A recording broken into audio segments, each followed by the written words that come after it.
na ang anak po mismo ng DOJ Secretary Boying Remulla ay nahuli dahil sa high-grade marijuana?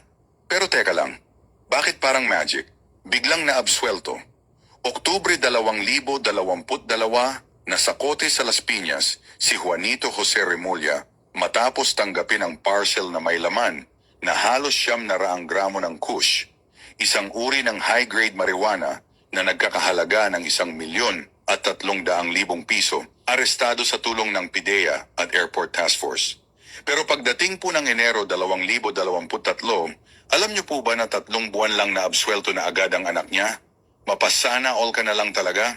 Ayon sa korte, kulang daw po kuno sa ebidensya at wala daw siyang alam sa laman ng Kulang package. sa ebidensya. Ang tanong ng marami, kung ordinaryong tao kaya ang nahulihan, ganyan din po ba kaya kabilis at kagaan ang proseso? Edi wow. At take note ha mga kababayan, may pending pa palang kaso sa illegal importation sa Pasay Prosecutor's Office itong anak ni Sir Boying. Alam na Des, napapansin niyo rin ba ang mga media sa atin? Di po ba tahimik lang sila? Wala man lang follow-up? Mabuhay ang bagong Pilipinas.